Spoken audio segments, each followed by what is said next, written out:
Imagine a road that most maps don't even bother to show you. A place where asphalt ends and real adventure begins, where a desert meets the mountains and every curve opens to a view that feels unreal. Today, I will take you on a secret route in Baja California Sur, from La Paz through Las Positas and San Evaristo. We will cross mountains, deserts, and coastlines that almost no traveler ever sees. This isn't just a trip, it's a challenge, a journey for those who want something real, raw, and unforgettable. So, are you ready to leave the comfort zone and discover the true Baja California Sur? Let's go!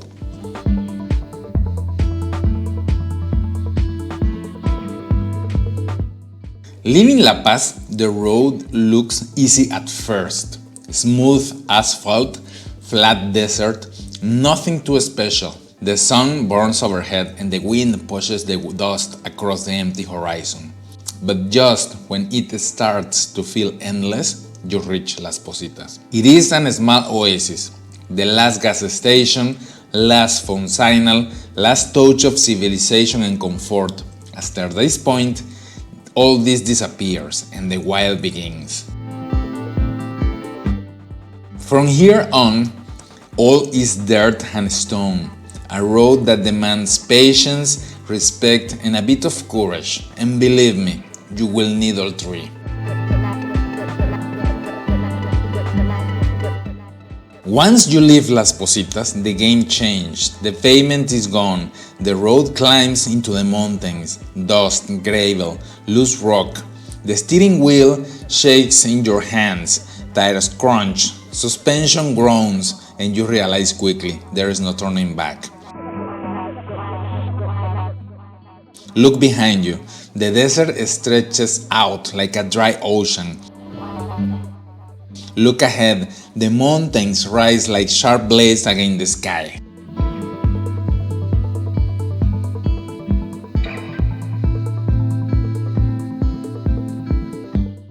Every curve makes your heart beat faster. Sometimes the track clings to the cliffs. One mistake and you're done. But that is the part of the magic. You have to earn every meter you move. Out here, far from everything, something changed inside you.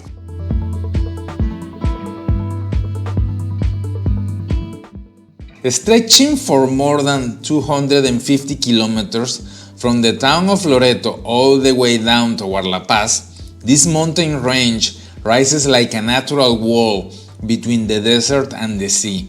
From a distance, it looks impenetrable. It's like a fortress built by the earth itself. Once you step inside, the truth is different. It's a portal to another new world. The range is full of narrow canyons, sudden cliffs, dry plateaus, and oases that appear like miracles in the middle of the storm. Some valleys still hold water, trickling through cracks and feeding tiny palm groves. These places are only known mostly to animals and the old families of ranchers that have lived here for centuries. And yes, people live here. Imagine a life where survival depends on goats, cheese, and a few fruit trees. Families who guard every drop of water like it's gold, and who have passed down knowledge of the land through generations. Life in La Giganta is not easy, but it's real, honest, and deeply tied to the land.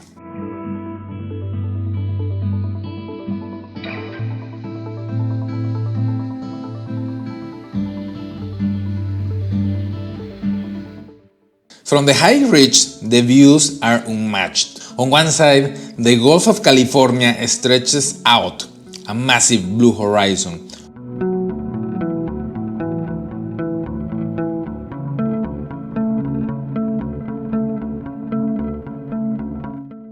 On the other side, the desert rolls inland, a labyrinth of hills and dry washes that disappear into the heat.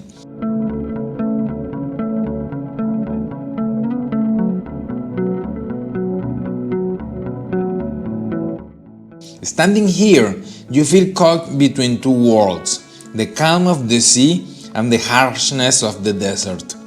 But La Giganta isn't just scenery, it is history.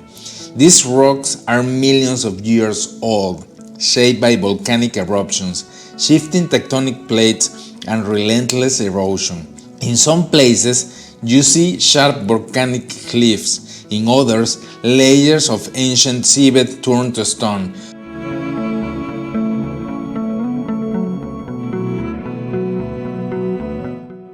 Crossing it isn't just moving through space, it is traveling back in time. Even the name carries weight. Sailors were the first to call it La Giganta.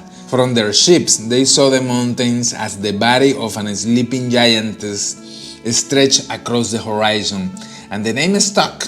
Once you see it for yourself, you understand why. Crossing La Giganta is not simple. The roads that cut across it are rough, narrow, and demanding. This isn't a landscape for fast tourism or for people who just want comfort. This is for travelers willing to slow down, to earn every kilometer, and to respect the silence of the mountains. Sailors were the first to give this range a name. From the sea, its ridge looked like the body of an sleeping giantess, stretched across the horizon. This is how it became La Giganta. But local histories add something deeper. The earliest inhabitants believed that behind these mountains lived enormous beings, giants, hidden beyond the cliffs. To them, the range wasn't just rock, it was the edge of the known world, a wall protecting something mysterious and unknown. Even today, when you stand in front of it, the name feels right. These cliffs, these canyons, these caves, they don't look modern, they look ancient, almost mythical.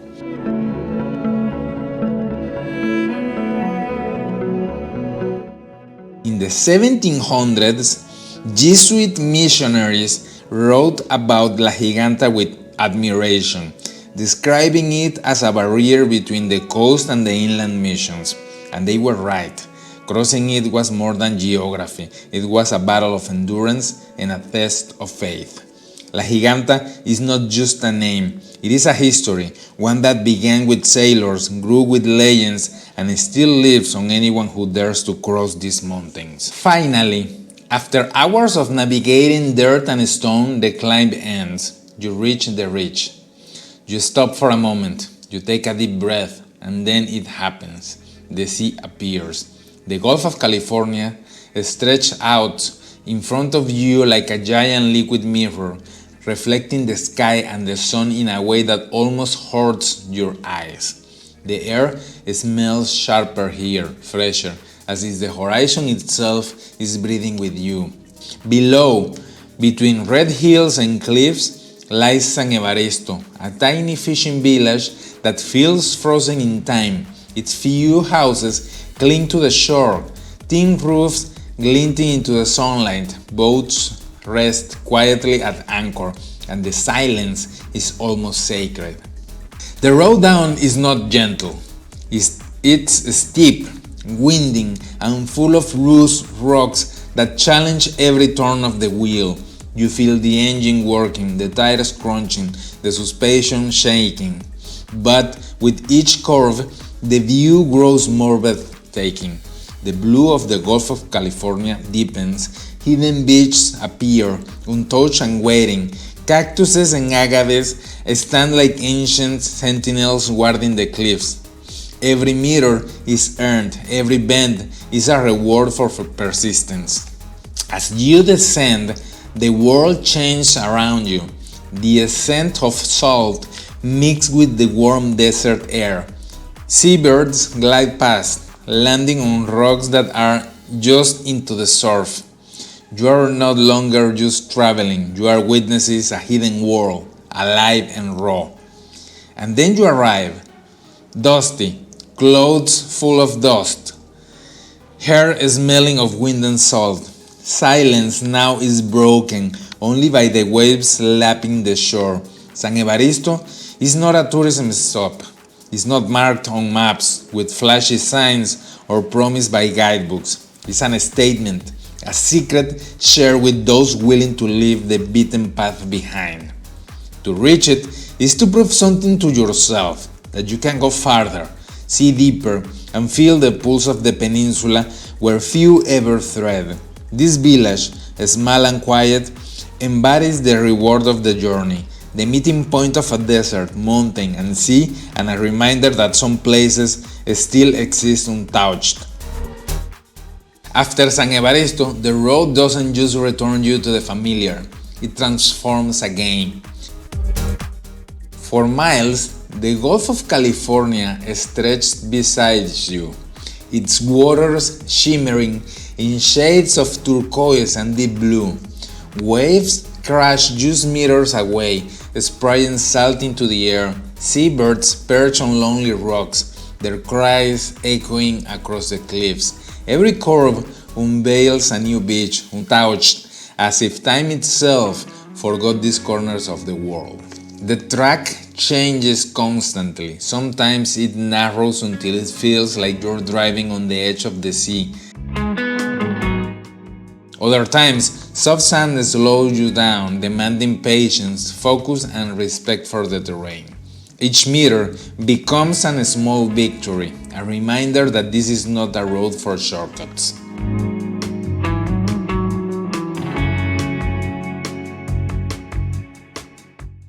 And then it hits you. This is more than a road to a destination.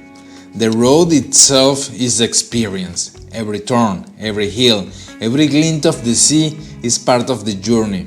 The coast teaches you how to move slowly, to watch, to listen.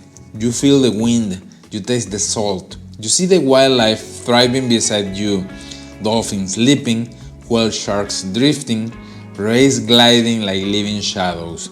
Here, speed and schedules have no meaning. The road asks only for your attention, and in return, it gives you something rare, a full immersion on the untamed spirit of Baja California Sur.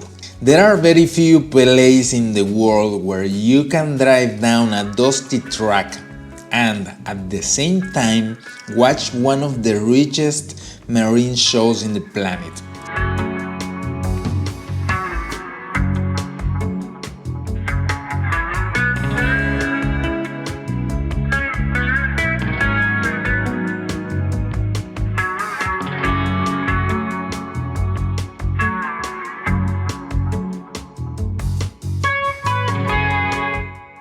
But here, between San Evaristo and San Juan de la Costa, that's exactly what happens. This road is not just a coastal route, it's a front row seat to the heart of the Sea of Cortez. From the road, the sea is so close it feels like you're floating beside it. And if you pay attention, you will see the wildlife moving just meters from the shore. At certain times of the year, whale sharks patrols these waters, a gentle giant gliding slowly under the surface, its spotted silhouette drifts in peace, unaware of the engines above. There are not many places on Earth where you can see one of these giants from the coast, but here, in this stretch of the Gulf, the chance is real. Between October and April, young individuals arrive to feed on the plankton that fills these bays. Despite its size, 6 to 12 meter longs, the whale shark is harmless. It feeds only on plankton and tiny creatures, moving like a prehistoric beast from another world. Its skin, covered in unique constellations of spots and lines, make every individual unmistakably unique. And the most magical part, sometimes you can see it without even entering the water. From the cliffs by the road, with binoculars or long lens, you might watch them swim just meters from the shore, its dorsal fin slicing the surface like the sail of a silent ship. This giant, which migrates thousands of kilometers across the Pacific and back to the Sea of Cortez, chooses this place as a sanctuary, a living reminder of what still survives and what is worth protecting.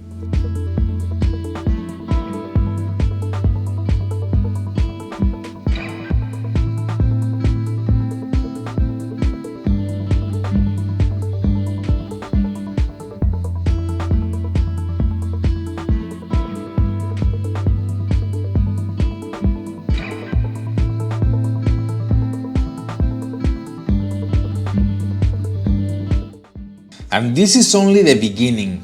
In calm bays and shallow waters, the cow-nosed rays glide, creatures from another age, moving in tight formation like living shadows. They don't leap like their cousins, the mobulas. Instead, they fly low, just above the sand, flapping their wings with a slow, quiet grace. From the air, they look like squadrons of silent birds underwater, crossing the shallows of an invisible choreography written by the tide. Named for the soft curve of their heads, like the nose of a calf, they are harmless, shy, deeply social, and the best part, you can watch them without touching the sea. A pause on the roadside, a patient gaze from the hilltop, or the eye of a drone is enough to reveal the magic.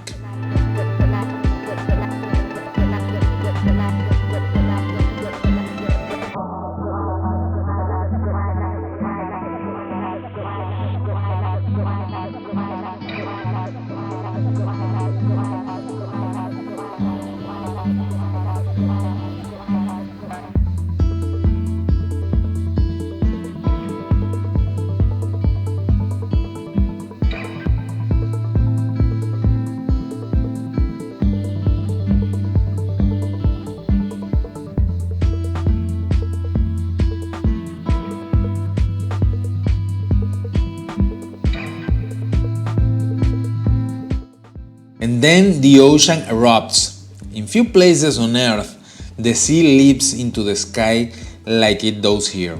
Along this coast, sometimes the horizon explodes, not for the wind, but from hundreds, even thousands of mobulas bursting from the water at once. They rise, they twist, they crash, like sparks of life exploding from the sea. Mobulas, the smaller cousins of the manta ray, are agile, restless, and diamond-shaped. Called flying rays for good reason, they launch themselves a meter or more above the surface before landing with a sharp crack that echoes like applause from the ocean itself. No one knows exactly why they do it. Communication, courtship, or to shake off parasites. For the traveler on this road, the reason doesn't matter. The truth is simple. It is unforgettable.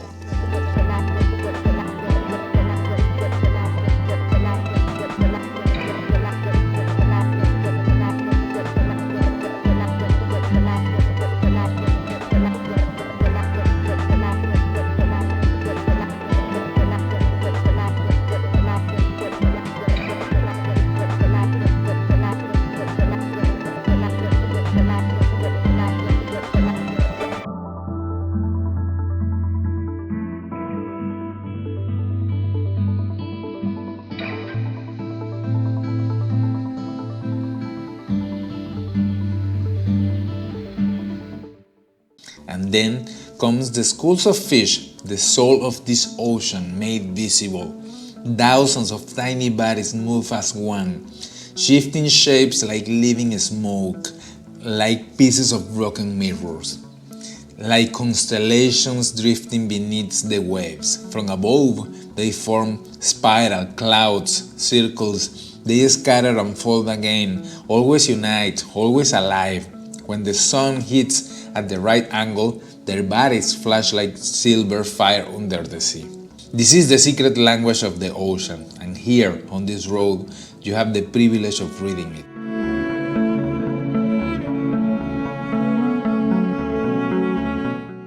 And then, keep your eyes on the horizon. Out here, dolphins are not just animals, they are part of the landscape itself. Bottlenose, common dolphins, sometimes traveling alone, sometimes in groups of dozens and even hundreds, slicing through the waves with effortless grace. Their movements are playful but precise, sometimes leaping, sometimes gliding just beneath the surface, like shadows dancing in the sun.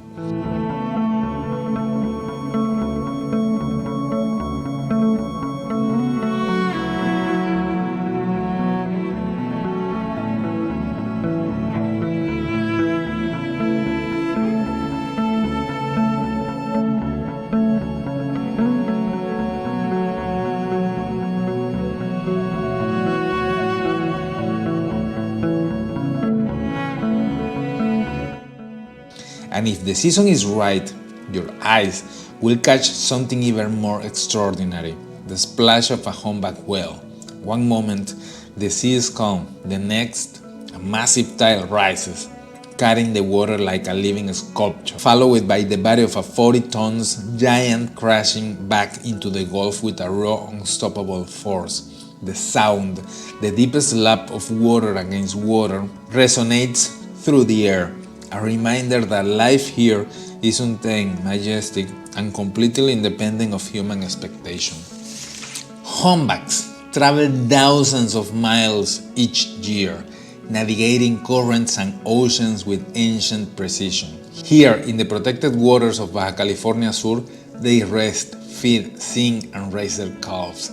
Their songs travels for kilometers under the water, a haunting, beautiful language of the wild that you can only sense, never fully hear.